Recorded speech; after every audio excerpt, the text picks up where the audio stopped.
Halo anak-anakku semua, Assalamualaikum warahmatullahi wabarakatuh. Kembali kita di mata pelajaran sejarah. Nah, di mata pelajaran sejarah kita ini, kita belajar dua mapel. Ada sejarah Indonesia, ada sejarah peminatan. Nah, yang mengambil nanti jurusan IPA hanya belajar sejarah Indonesia. Sementara yang mengambil jurusan IPS, kita belajar sejarah peminatan dan sejarah Indonesia. Anak-anakku semua, ada pepatah yang mengatakan ilmu itu diikat dengan pena. Jadi, anak-anakku semua, hal-hal yang dianggap penting itu diikat dan dengan pena. Silahkan dicatat ya hal-hal yang dianggap penting. Kemudian pepatah sejarah mengatakan Historia Magistra Vitae. Sejarah adalah guru kehidupan. Nah, adapun cakupan materi kita pada hari ini, yang pertama atau dikenal dengan tujuan pembelajaran kita hari ini anak-anakku semua, anak-anakku dituntut untuk mengetahui pengertian sejarah dalam Kamus Besar Bahasa Indonesia. Kemudian yang kedua, pengertian sejarah secara etimologi. Kemudian yang ketiga, istilah sejarah dalam bahasa asing. Kemudian yang keempat, pengertian sejarah menurut para ahli. Dan yang kelima, peranan manusia dalam sejarah. Nah, sejarah menurut Kamus Besar Bahasa Indonesia, yang pertama adalah asal-usul, keturunan atau istilah. Kemudian pengertian yang kedua, kejadian dan peristiwa yang terjadi pada masa lampau. Sementara yang ketiga, pengetahuan tentang kejadian dan peristiwa yang terjadi pada masa lampau. Ayo silahkan dicatat ya, di skip videonya. Nah, secara etimologi, sejarah ini diibaratkan sebuah pohon yang dalam bahasa Arab dikenal dengan syajaratun. Kenapa? Karena pohon itu pertumbuhan dimulai dari akar, batang, dan daun. Begitupun dengan sejarah, selalu berkembang ceritanya. Contoh, dalam silsilah keluarga, anak-anakku semua, kalau kalian mau menulis sejarah keluarga kalian, tentunya dimulai dari ayah dan ibu, kemudian punya anak, kemudian punya cucu, punya cicip, dan selalu berkembang di bawahnya. Ayo, siapa yang tahu tentang silsilah keluarganya? Ada yang tahu tentang silsilah keluarganya? 7 turunan ke atas. Nah, itu merupakan suatu peristiwa sejarah dalam keluarga kalian. Itulah yang mengatakan kenapa sejarah diibaratkan sebuah pohon, karena peristiwa sejarah itu saling berkaitan.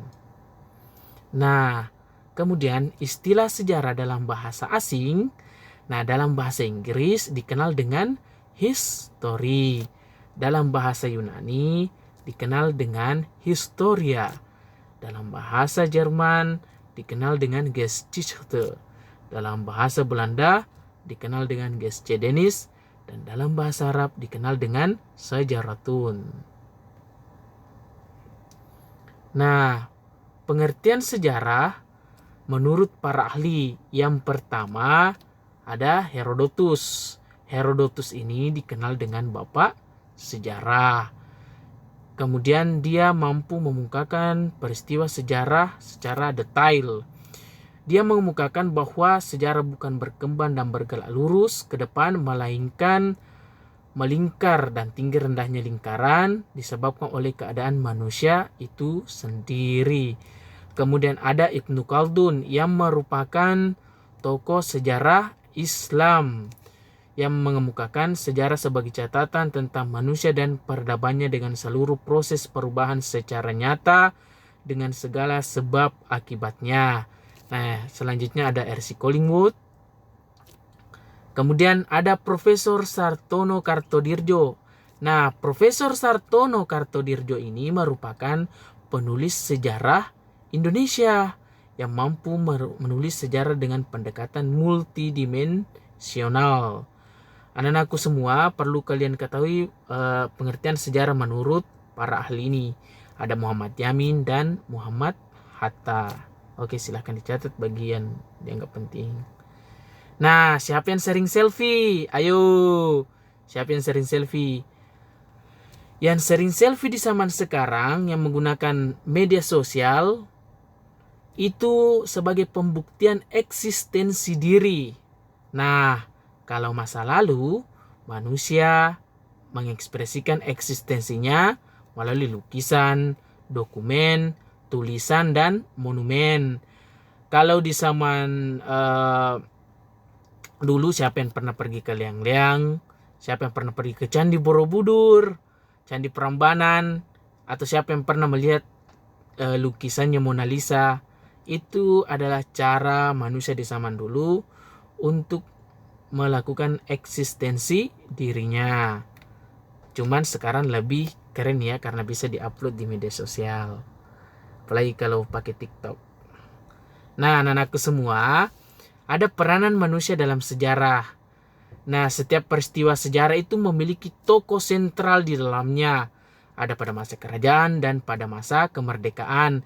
Namun, di balik tokoh-tokoh besar ini, ada tokoh kecil atau dikenal yang jarang dibahas namanya, tetapi peranannya sangat besar.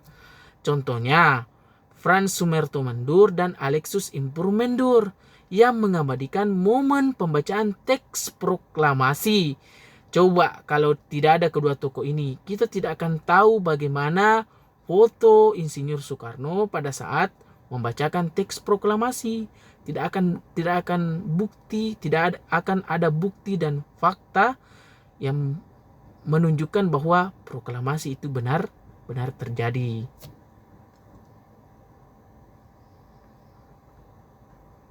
Oke, anak-anakku semua, sekianlah pembahasan kita hari ini. Pesan terakhir saya, jangan sekali-kali merupakan sejarah. Don't forget your history, because our nation is never forget the story.